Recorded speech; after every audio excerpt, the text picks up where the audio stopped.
Welcome to the Water Prairie Chronicles, a podcast created to encourage and support parents of special needs children. I'm Tonya Wollum, and I'm glad you're here. Welcome back to Water Prairie. We appreciate you being here today, and I have a special guest with me today. Her name is Amanda Owen, and Amanda I came across on Instagram.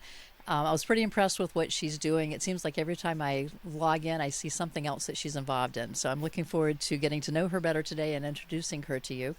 But just briefly, Amanda's going to tell us a little bit about her brother, Nick, and I'm going to hold off on that a little bit and let her tell us more. She lives in Kentucky, and she is the host of a podcast called Fuel Your Purpose. She created a nonprofit. She's maybe tell us a little bit more about that in detail, but the nonprofit is called Puzzle Pieces. And she's the author of a series of children's books called Owen the Wanderer. So, Amanda, thank you for coming on today, and welcome to Water Prairie. Yes, thank you for having me. I'm super excited. So if you could take just a minute and tell us a little more about that. That was like a really rough overview of who you are, but there's a whole lot more behind all of that. So tell us a little bit more about yourself.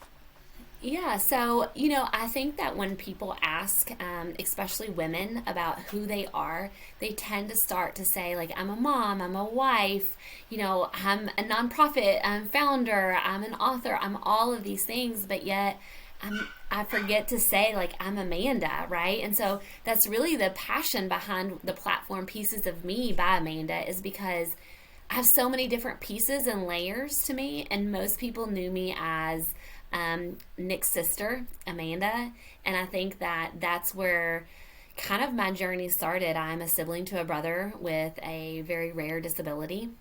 And he's older than I am, and I grew up in a very small town. I played softball. I used to love coaching softball. I had so many passions that I did, and I became a special education teacher. Started a family. I have 2 boys. I love being a boy mom, and I've been married for almost 15 years. Oh my gosh, I don't even know how long I've been married. A long time. So yeah, I taught special education for 6 years. I knew that was going to be the passion and the purpose in my life. And 6 years into it, I decided to start a nonprofit organization that is called Puzzle Pieces to support people with disabilities.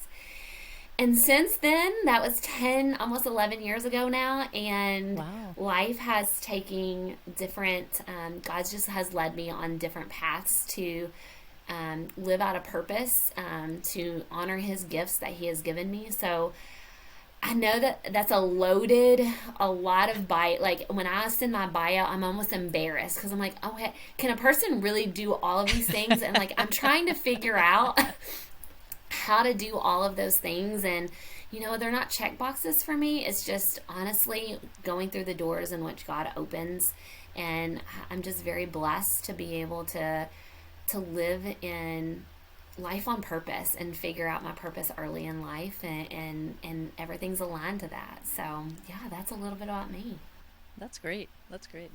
The those that are listening, in the show notes, I'll be putting links to all the things that she's involved with, but because you're going to want to dig in more and see more of what she's doing, but we're going to talk about some of the specific pieces of what she's doing during this meeting today. As we get started, I've been asking this season for each of my guests to share 3 facts about themselves, 2 of them being true and 1 being a lie. So, Amanda, do you have your 2 truths and a lie ready to share with us? I do. Number 1, my brother was the 11th person in the country to be born with his particular disability. I am 2 episodes away from recording my 100th episode. And I love to cook, and I'm always in the kitchen trying new recipes. Okay. All right. Thank you for sharing that. Those that are listening, go to the show notes here and leave a comment. If you're on YouTube, go to Instagram, go to Twitter, post what you think the truths and the lie are. And a week after we release this, we'll be posting the answer on Instagram and Twitter. So you'll be able to see if you're correct or not. If you're listening to this later, you can still guess and then check your answer later. So I wanted to get into, when I invited Amanda to come on to the podcast, I asked you about 2 different topics that I'd like to talk about. And the first one that I want to talk about is specifically about being a sibling of someone with special needs. You talked about Nick and having an older brother. So you've grown up in that environment yourself, but you're also working with others who are in that same situation. So I thought you'd be the perfect person to bring in a little more information on this. Before we go into the questions themselves, is there anything that you'd like to share about just your personal experience with growing up as a sibling? And then we can get into some of those specific questions that I had.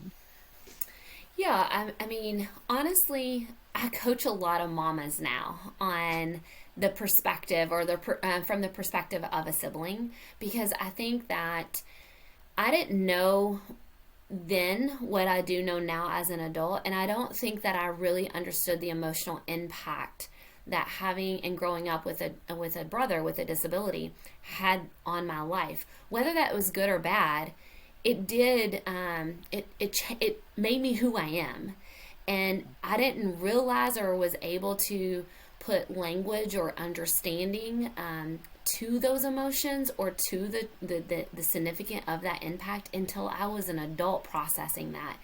And I don't think it could have happened any sooner, because I say to this all the time to families I coach, is that children, they've had, when a mama gets the diagnosis that their child has a disability, I would think they're at least 18, 16 or older, right? So they're Right. a little bit older in their life, and so their emotional intelligence to process what's happening, they've had the entire pregnancy to process that. Then when they're born, they're learning through that as they're navigating the diagnosis, as they're learning what the ins and the outs, and navigating society's what they think about it, and how to advocate for that in school. And then they might have another child with or without a disability. And so what happens when a child is processing that, their sibling, they don't have the emotional intelligence yet. It hasn't developed yet to understand, and maybe they don't know life any different.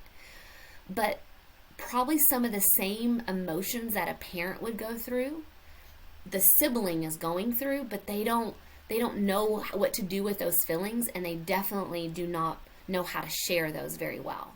And I didn't know that until I was older, right? And so I think that, and I am the woman I am today. I would not, a lot of people, I get asked some of the questions like, do I ever resent my mom or my dad? My dad doesn't get hardly any credit. But my parents are still together. But like, do I resent them? What did they do better than most parents of why I turned out the way that I did, or did I hate my brother growing up? Like, all of these things I get asked on a daily. And really, I don't know. These were the cards that were dealt. Like, I don't know. If it wasn't this, it was going to be something else, right? And so Right. I don't know any different. I just know that the way my life was, whether it was through the sacrifices, whether it was through the joy, whether it was through the hard or the great, it made me the woman that I am today. And so, I think that there's so many, I don't like to call it trauma. And I think some people would classify some of the things I went through as trauma as a child. But it wasn't trauma to me. I didn't know it would to be trauma. It was experiences that shaped me to be not just who I am, but how I think and how I want to show up, and the mom that I am.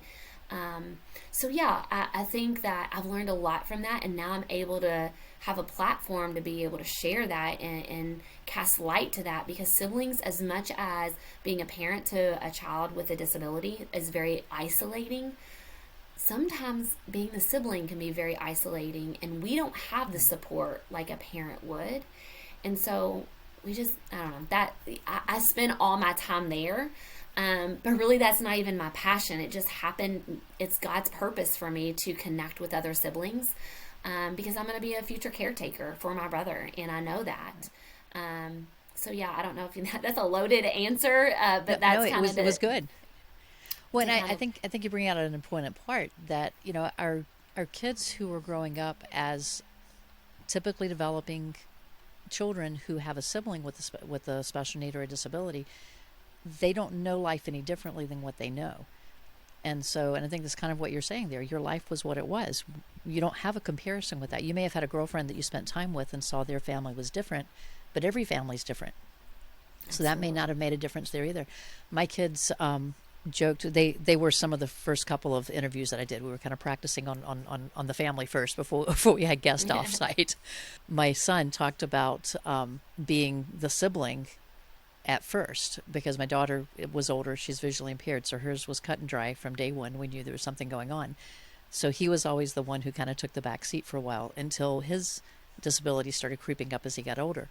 And so he joked about how she was more special than he was because we knew things before with her. Mm-hmm. But I do remember there were stages where they would kind of take a back seat for each other just out of necessity, because they may have had some needs, but the other one definitely needed more help at that moment in time.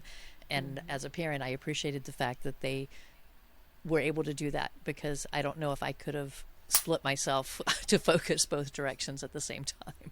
Right. I give our parents with multiple children with multiple needs a lot of credit, because it does take a lot of energy to figure out who needs what, where the doctors are, who the specialists are, all of those things, especially when they're little and you're still trying to put all the pieces together for each of them. Absolutely. So the reason I wanted to talk to you really about this topic is because you are an adult. You openly talk about being that sibling, and you also have more knowledge, I think, than most do as far as what's going to be involved with being that adult sibling. And as you said, one day you will be the caretaker.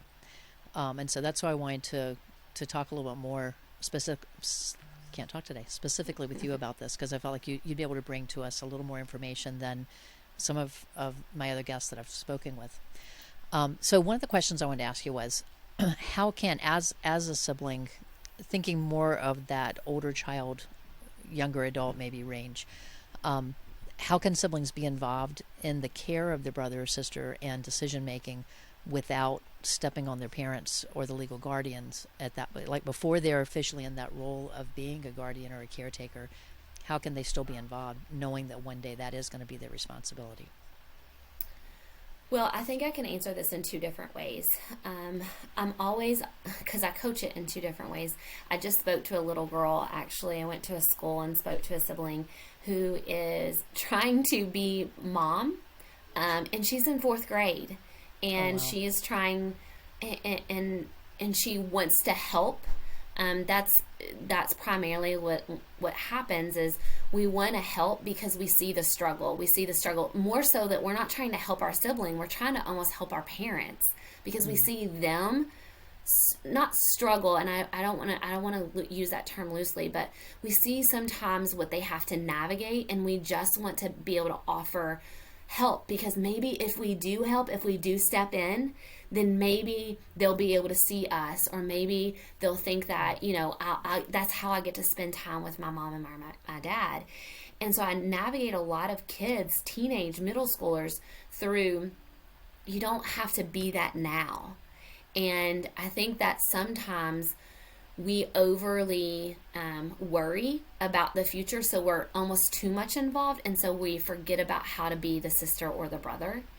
And ultimately, that's what we need to be. We need to first be able to figure out how that relationship can just be not a caretaker. I'm not thinking like a caretaker. How do I just learn how to play and be a sister? Like, I used to remember thinking back, I was like in second grade, and I was poking fun of my brother about something stupid. I mean, I think, and one of my friends was like, "Can you poke fun of him?" I'm like, "Why not? Like, he's my brother."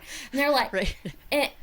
I think we forget that there still has to be a relationship there. And I see so many times parents either putting too much pressure for them to show up, to be that perfect sibling, right? Or not, you can't poke fun of your brother. He has a disability. I'm like, I'm not even poking fun of him about his disability. Right. Like, I'll never forget when I was even younger too, I strapped my brother into his therapy bicycle. I strapped him in. It's a wonder I didn't kill him. I strapped him in and thought it was fun to be, he pushed me down the hill, like pushed me on my bicycle, so I was going to push him on his bicycle, not thinking that that thing was going to tip over and he was going to fall because he doesn't have the ability to like steer it right now. Right. We were just being kids, right? And those are the memories that stand out to me the most, even as an adult, is when we were just allowed to be kids and my mom wasn't over there saying, you can't do that with your brother. Don't do that. Like he's too gentle. Like you got to be, use gentle hands. I mean, there was sometimes I probably needed to be that reminded, but I'm just saying that. And I know that I'm not really answering the question directly. However, indirectly, I think siblings need to figure out how to be sibling first and how to cultivate that relationship, because it's in those moments that will make them better caretakers later. Because if we're not a sibling first and we don't understand how to build trust and just a relationship of love and understanding, disability or not, then even as we get older, either we're not going to know how to caretake because it wasn't built on anything, or we're not going to have the desire to caretake. So I think that's first and foremost. The second part to that is, I think that we can't get so involved. Sometimes caretaking comes naturally. Now, I will say what my parents have not done a very good job of, that I'm very open about to all other parents, is that, and I try not to get emotional when I say this, but like, my parents didn't have conversations. They still to this day don't have conversations with me about what will happen when they die and what do I need to know about my brother. Like, I feel like I know, like, most things because I've seen it all my life, but now I'm not at home, right? And so my mom shares and I'm there, but like, do I really know what his favorite way is to do his morning routine? Do I really know that? Or am I going to assume that? And we don't have conversations about that because it's too hard. Parents feel as though they're invisible. And if I don't have the answer, then I'm just going to pretend like it's never going to happen. Like, my mom did not want to think about me being my brother's caretaker ever because that was too hard for her. Yeah. She just wants to live forever. But yet that's not preparing me for the role that I need to play to make sure that transition is smooth for my brother, not for me, but for him. Right. And so I really do coach of like, when the timing is right, you should know. But I think parents need to start journaling and leaving a guidebook. If you can't verbalize it, I like that. Journal to leave the playbook. Because I would much rather have a playbook. And I'm not just talking about here he goes to the doctor, this is his dentist. But that way we can still just focus on being the memories of a sibling and not so it being daunting and drowning of, shoot, I'm going to have to be their future caretaker. And can I do this? It's not a matter of can. Right. It's just, if I have the willing, do I have the, what's the foundation I have to build on that? I hope that I was able to. No, I like that idea. I think I love the idea of parents just journaling what's happening. Because life changes, and as the sibling is growing up as well, their rate of growth may be a different rate of growth than yours is, but they are still making changes, and they're maybe able to take on more of their own care, things like that. But as all of us age as well, that might also reverse later as they're getting older. So having someone that's documenting those changes that are happening and how things are being done would help, whether it's the sibling coming in or someone else as well, knowing what's happening. Mm-hmm. So I really like that. Well, the other thing to that, I think sometimes what I don't know that I wish I did, and luckily my mom, we don't have intentional conversations about it, but I've just seen her over the years, and other parents. Like, let's just be real. This is not about just what my parent, like, I coach and I support over 400 people with disabilities. So, like, I'm at the beck and call of all their parents and taking care of them. Everybody wants me to be the future guardian, and I just can't do that. And I'm a caretaker right now to an adult with autism who lives with me. So I'm getting a play-by-play even now. So I'm actually having to journal because I know he's not going to live with me forever. So, like, I'm journaling even how I've known how to advocate. And that's the biggest piece that you can't teach and there is no. So like, whether that's advocating for healthcare, like, it's not that a matter of leaving the doctor, the dentist in which they go to, but just know that these are the struggles that I've had to fight for with going to the dentist, and this is how I overcame them. Like, this is what I wish you would know that I knew later, right? Because those are the things that we don't want the individual with a disability to have to restart their life in just the hardest transition that they'll ever encounter. So that's only going to be through the person leaving, and we just can't assume that we're always going to be here. Right. Well, depending on who this adult is that we're talking about, they may have, one comfort piece that made the difference in whether those transitions could happen, or maybe they need a transition time to get ready for those things. So a lot of our listeners, I mean, the focus of the podcast is for parents of young children, and I know this is kind of a little bit off from where they're thinking right now, but at the same time, some of those lessons that they're learning right now with that young child will still be the same situation with that older child with it. So I think it's never too soon to start preparing. And I think because no matter how old their loved one is with a disability, their child, their fears are already there about long-term living. They're already trying to figure out how they outlast their kid. I know that because I'm surrounded by families, like I said. So the fear happens the day one that they realize that they're raising a child with different needs. And so that fear can only be silenced or lessened when we have a plan in place. And if that means that you can't verbalize that out loud to a future caretaker, or you don't know who that future caretaker is, like I get that a lot. Like, well, they're our only child, or my other children do not want to be their caretakers. So even if you don't know, start journaling now, right? Like, start leaving that, because that is what's going to help your child and give you some type of controlling peace around the fear, because the fear is there no matter how old they are. Yeah.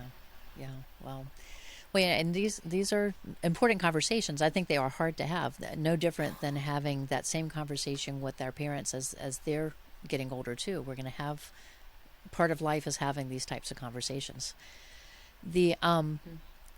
So I'm looking through some of the, I had, those that are listening, I sent Amanda a list of questions that I kind of wanted to run through. So, but as we talk, sometimes I change what I'm doing here. So. Yeah, I'm an open book, so you can ask me. Well, it's like I'd love to just continue pulling it all out of you here. Yeah. Yeah. So as we're talking about, just thinking of that older sibling there, not necessarily at the age that you and Nick are right now. Even it might even be, our teenage siblings that are there.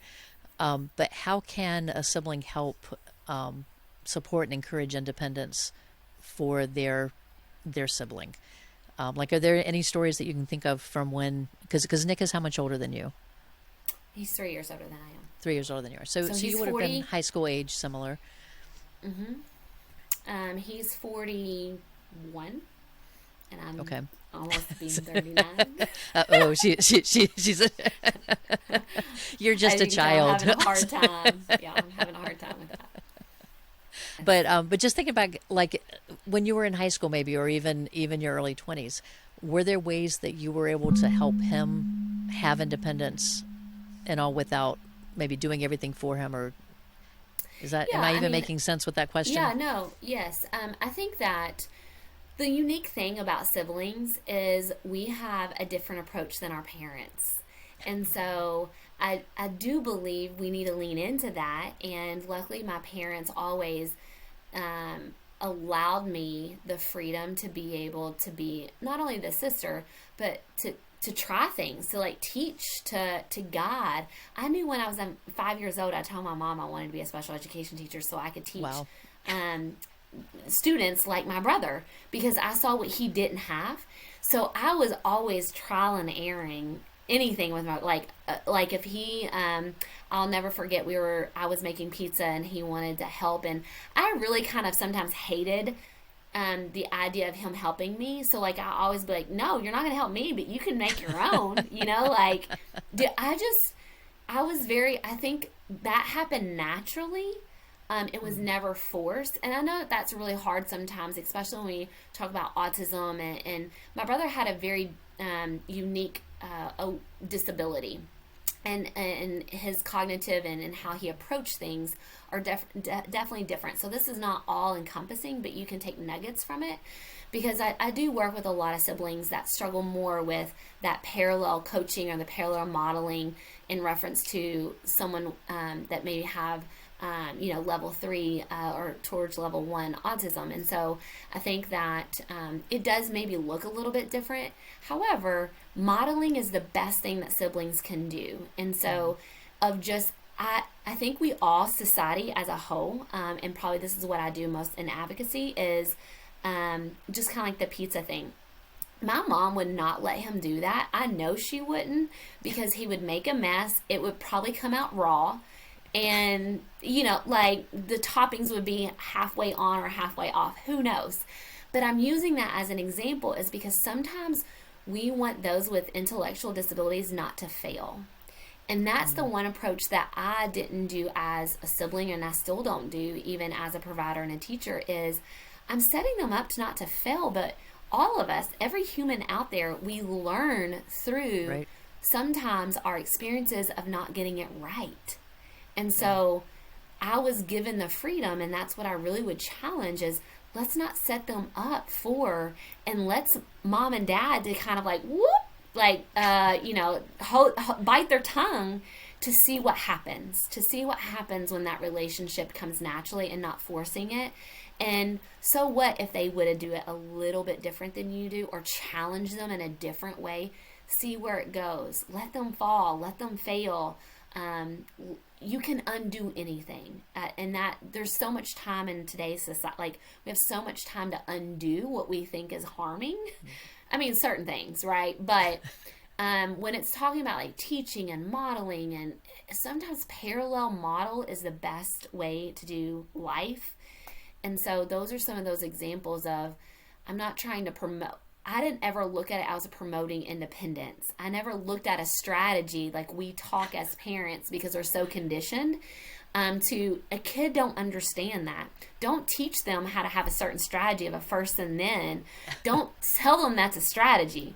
Tell them like they probably work best if you say, or they learn best, or, like if you say first this, then this, let them naturally figure that out. Like, and just give them a little bit and see where it takes them.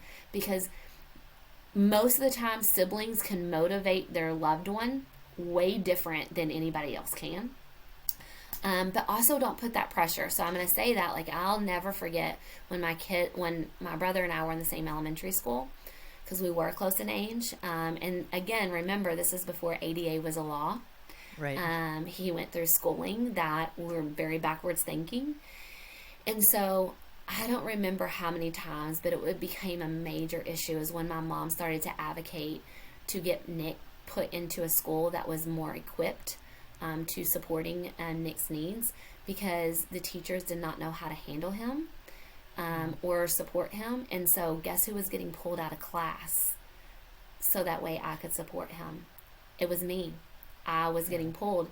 And teachers would support me to figure out, I don't know half of, like, I had to go through speech. I don't know half of how I even been able to make it now, because I couldn't learn the basic foundations of my elementary school that teaches you the foundation of academics, only because my life was being pulled to help my brother through school. And so I say that to say we shouldn't want that pressure on the sibling as well, so that they have they can figure out how to blossom in their own ways. And what my mom also did is she did not want to see me struggle, and she wanted me to be very smart, because she pushed through me, and my parents pushed through me what they couldn't get from my brother. And so they did a lot of my homework. They didn't want to see me struggle. Oh, okay. So that, again, it has impacted me as an adult. Like, that's why I say I can't spell or do phonics because you missed it all. What happened in my element. Yes. And I can laugh about that now, but I wouldn't have known that when it was happening. I thought it was cool. I was getting out of class, but it did get it did impact me, obviously. I think it turned out all right. Obviously it did. And that's what I'm saying. Like, it made me to be the person I am. And so I wouldn't trade any of it for the world, no matter all the failures, no matter all the wins that I had, my family had, Nick had. All of it got me to this point. And through my advocacy, through how I show up differently for every person. When you know one person with a disability, you literally know one person. That's and right. So I realized that when I became a teacher, like, not everybody's like my brother. And I was like, oh, whoa, like, I'm in for a world awakening, right? So yeah. I mean, you can have two kids with the same level 3 diagnosis with autism, and they're not anywhere near each other. So yeah, you're right. And depending on the day of the week, sometimes it can make a difference on how much support is needed there. So interesting. Absolutely. Can you talk much about like, as parents are thinking about their older kids, as they're thinking down the road, are there anything specific that they need to be thinking about with legal and financial affairs that they need to do? Guardianships, wills, trusts. Like, can you give any advice on who they need to talk to? How do they? Day. Oh, do you really? Yeah. Well, it's just the nature. So within my nonprofit, I've learned a lot, especially with long term. So it's not even applies to my brother. My brother's unique to that situation only because what I know, it has nothing to do with what I've experienced as a sibling. I've been able to apply that, but long term care for those with disabilities is a national crisis, no matter.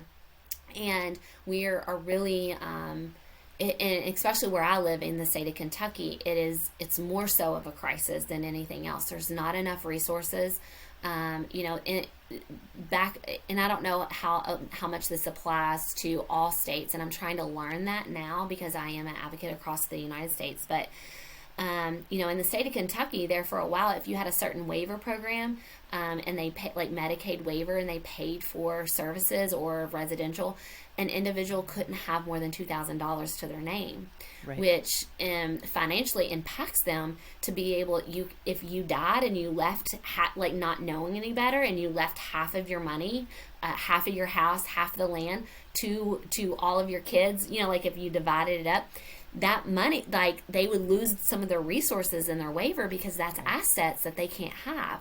So I definitely think it's I will also say too that I recommend, and I'm not going to say I'm an expert in any of this, but there are certain life insurance policies that a family can get that actually, when something happens, that will fund a trust fund for the long-term care of their individual, for their loved one. And so there are different, like in the state of Kentucky, we have an ABLES Act. I don't know how that applies across, but there are certain different Stables Act, ABLES Act. Oh, I'm sorry if you hear my dog. That's right. It's barking. But you definitely, there's a special needs trust. Right now, what families need to look at is, even no matter how young their child is starting a special needs fund. And even if you put $50 in it a week or a month, or however you do, just as much as you prepare for a retirement and you prepare like a will and all of those things, definitely, I think a special needs trust, I look at it as like a savings account, like a restricted savings account, whereas some of these ABLES account and all these other different scenarios, those are more like a retirement plan. They're very restricted to maybe how they pull money out. So you're right. Definitely start having those conversations now. In guardianship, if you said that there's a lot of younger mamas on here and their child's young, I think the hardest part is when an individual turns 18, you have to go if they automatically become their own guardian. And so I think that's probably one of the most challenging times for some families. Either A, they didn't know that, and B, that they didn't know that they needed to get a lawyer to be involved, to go through the courts, to be able to petition to see it, to maintain as their legal guardian after they turn 18. That's important for some families to know. Especially, it does have families don't want to think that they can't take care of their money, or they can't take care of this, or they don't want to say that out loud. And it's very hard to go through a court to basically declare incompetency. You have to come face to face with some things. And so that's very hard for a family, and I don't want to take that. And it doesn't mean that all people with disabilities or an intellectual disability needs to not be their guardian. I support so many of them that are their own guardians with certain supports, right? It's not a matter of taking away their rights. just because you become the guardian, you do have a set of, it does protect some boundaries. Like, for example, I'll give you an example for my brother. My brother was not his own, if my parents were not his guardian, when he used my grandmother's credit card to purchase like 30 videos of Girls Gone Wild and done a lot of other things, like he would have maybe had some charges being brought to him, or some things that were happening that wouldn't have necessarily held up, because he would not have been able to advocate for himself as his own guardian. Right. And sometimes they only will talk to the person that's the guardian. And so those are the things, that circumstances you never might not think that you're in. But I'm in them all day long, all the time, not necessarily with my brother, but with a lot of other things. Right. And so, I'm not saying they strip away their rights.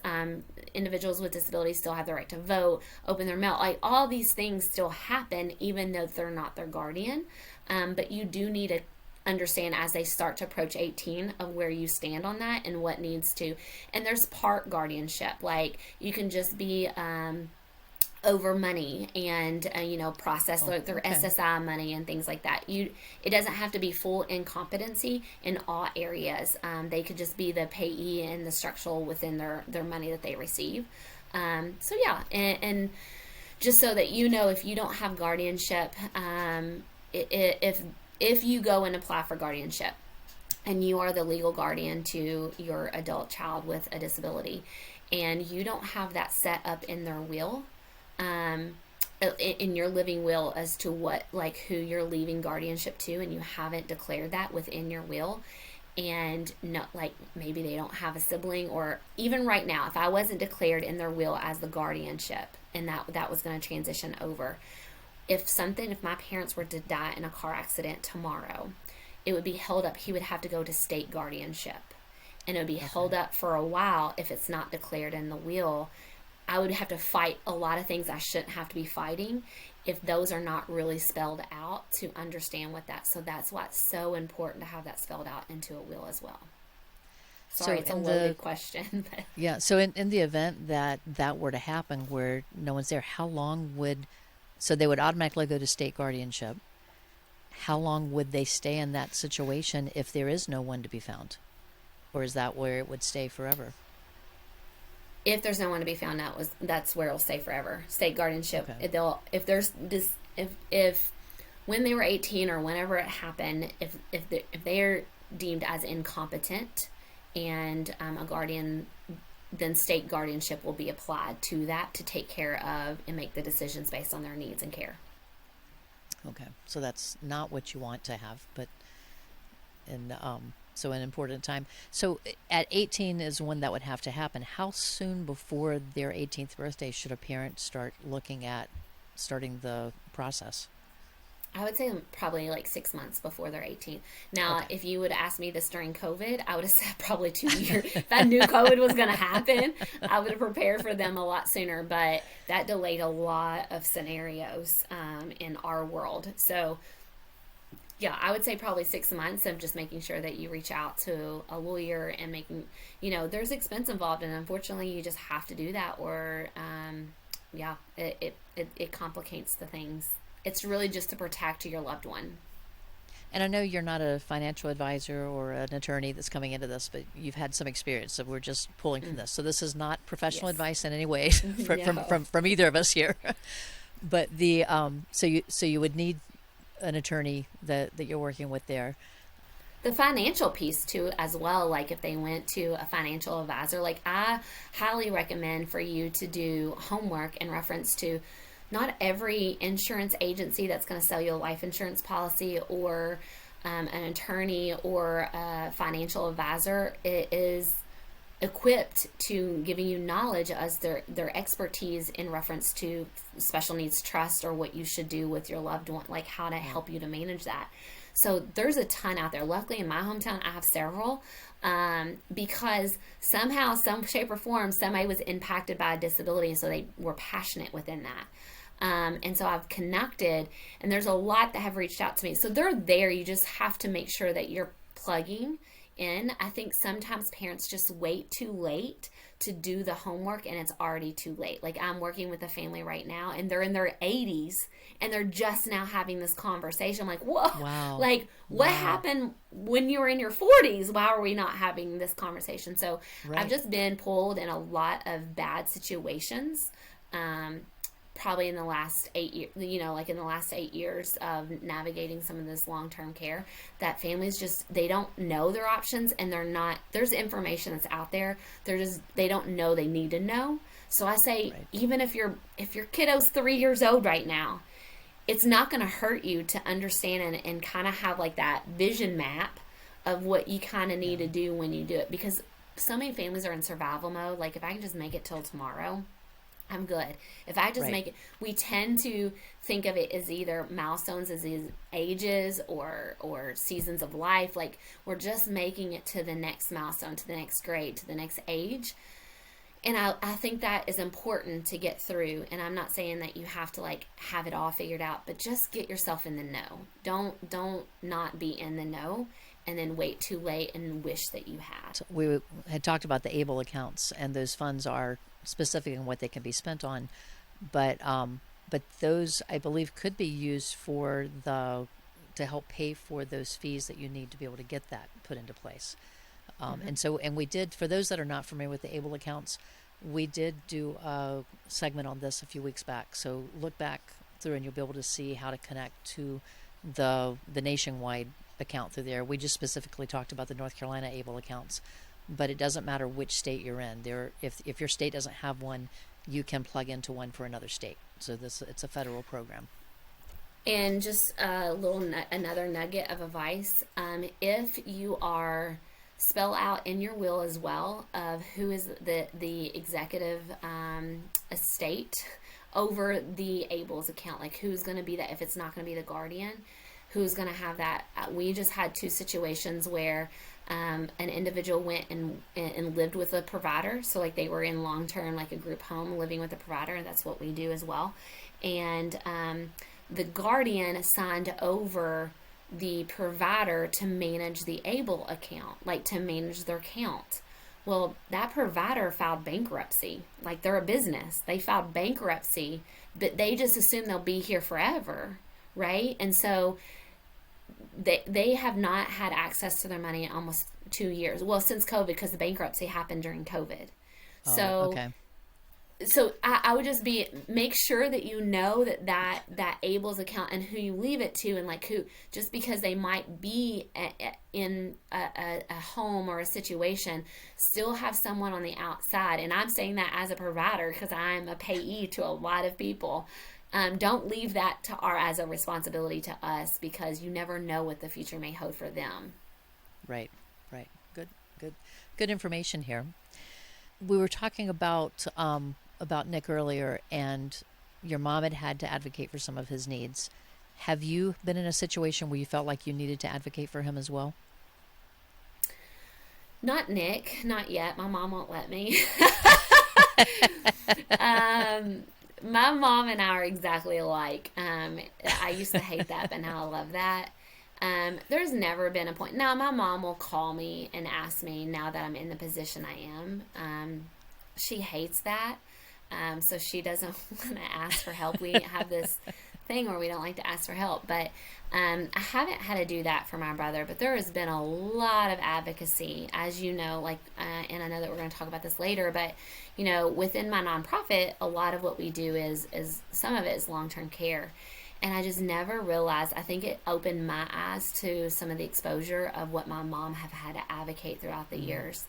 And, I've been with clients until the day that they died, and spoke at their funeral. Like, I think that I never knew how important or how hard it was to advocate in sometimes the healthcare system, of healthcare equity. And so those are the situations that I'm spending a lot of time advocating for. There was a situation that I just advocated. We were called into a situation where in our community, a neighbor, they all signed a petition that this certain individual shouldn't live in their neighborhood. because she was walking down the street and, knocking on the door and wanting to come in, and they just don't feel safe. I'm like, well, don't let her in. Like, how she has the right to be able to live on the same street as you do, but don't make me be the bad guy. I think that's what I try to do in advocacy and education is sometimes people in society are so scared to like set the boundaries to teach in the moment. You can't allow a provider or an education teacher or the parent to be all of that. They need help with being in the moment. Like, right now I'm busy, I'm so sorry, come back, on Wednesdays I will only allow. That's all that the redirection that this individual needed. But instead, they just wanted it completely gone away with. I'm like, she has the right to live on the street. So I guess it's those advocacies. Like, I've never had to do that for my brother, but I've had to advocate a lot for like rights in the workplace, mainly in healthcare. And that's been the most surprising thing. And some advocacy around, just because they're incompetent, they've been, their guardian has done incompetency, right? And so I've helped navigate siblings. And so there was a situation I navigated with some siblings that the individual did not want to have a feeding tube, and the siblings wanted them to, and so they couldn't they chose not to tell him, and he just woke up and he had a feeding tube, and even though he didn't have it wasn't his choice to be made legally. They didn't consider what he wanted, and so trying to advocate for him while also educating the siblings and trying to be very, like, those are the situations that I'm in now. Of just like, he has a right to be, how do we let him how do we listen and honor what he wants? But then they were like, he doesn't really understand the consequences to that. I'm like, how do we know that? Like, can we talk to him a little bit longer about that? So those are the advocacies that I kind of tend to, lots of advocacy within my state as well, of just employment first model and a lot of those different things. I think even taking from that, those that are listening that may be adults now who have a sibling, hearing to have that conversation. Don't assume that what you know is the only way. It might be that there is a say that your sibling has to whatever the situation is that's there. And I know a lot of times those choices, like you were talking about with these siblings, it's because they think that what they know is what's best. And it may be health-wise it is best, but to give the person that's affecting a say in the matter, at least, whether it can be honored or not, at least to hear it and make sure that they've had their input there too. I just think about respecting people for who they are. I will say they learn that advocacy, and siblings learn from the parents and seeing what they do. So their parent was no longer here, right? But they saw that the mama took care of everything. Like, that was just how it was. So they were only doing what they knew and they thought was best based on what was modeled for them. So I say how important it is of how you show up for advocacy. I've learned a lot of that as a kid, of being in a therapy session where maybe I shouldn't have been, and maybe I shouldn't have been, like, I wasn't forced ever. But what I'm saying is, if you want, don't force it to happen, but it's just a natural way. Like, my brother had to come to my softball game, so I had to go to support him in Special Olympics or support. My mom never made an excuse of like, this is probably not going to pertain to you, or, oh, you probably shouldn't go to IEP meeting. I've seen her throw down in an IEP meeting.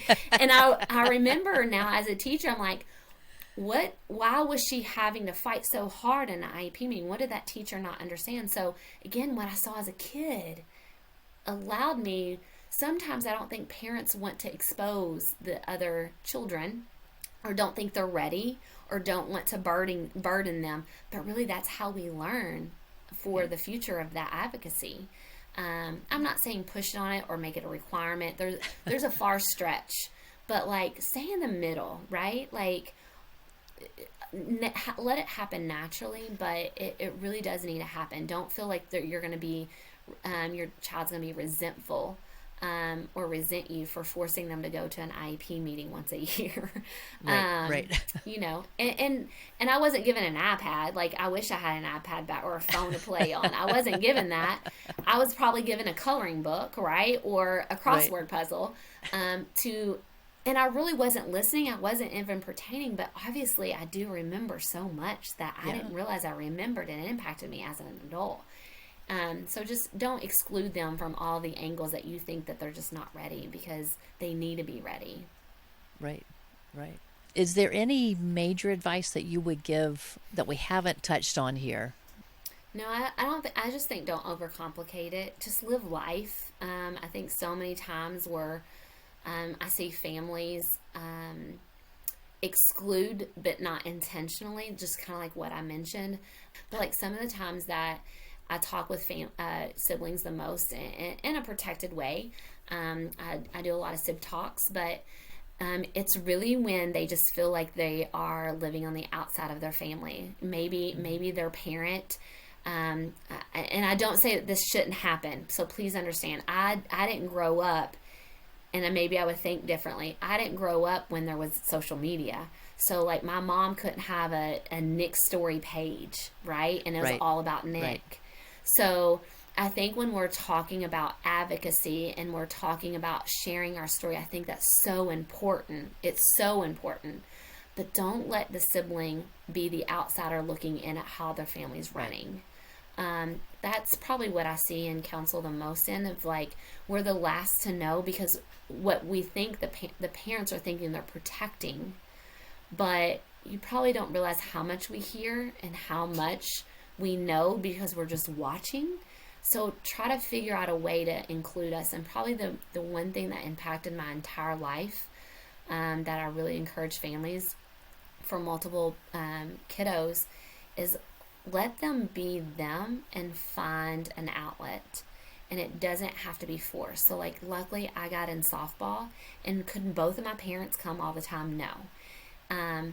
But they allowed me to have a life and an outlet that I didn't have to be Nick's sister. I didn't have to, I could be around other families that they didn't protect me from this outside world, right? And they allowed me to find the outlet. So I would say that's the biggest thing.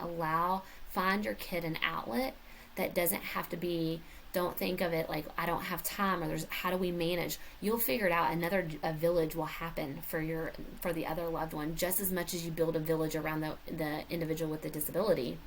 Build the village that allows the other one, even if that means you can't go to the games, or you can't go to the recital, or you can't transport. Find the village to allow them to have the outlet and the exposure, because that's their therapy. That will be their therapy.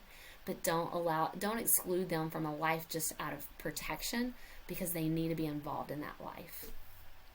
I think it's important to just to realize a lot of things that you've said, even between what you're saying.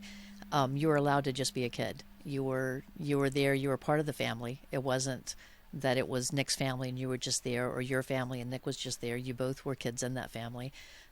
Good or bad, your parents did the best that they could, and they made the choices based on the knowledge that they had. It sounds like your mom was a fighter, and I like hearing that because you remember seeing her fighting in an IEP meeting. Mm-hmm. As an educator yourself later, what gift was that to you, to know that the emotion that these moms are bringing into the table whenever you would have those meetings? So parents that are listening, you're doing a good job. Just let your kids be kids in your family, and I think that's a good piece. I'm hoping that they've taken some pieces out of this to think a little bit about as they're looking forward to the future of parenting. But I've taken encouragement from those phrases that you shared with us.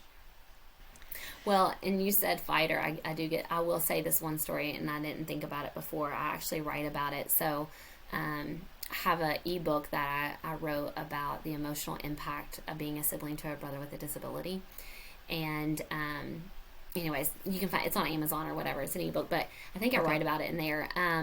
One of the things that, being a fighter, my mom, going back to those elementary school years, when I was being pulled, and I do remember going to some of my brother's IEP meetings then, And maybe it's because I saw my mom being a fighter and like advocating. So one day on the bus, I think I was in 4th grade, and somebody said, "You're retarded like your brother."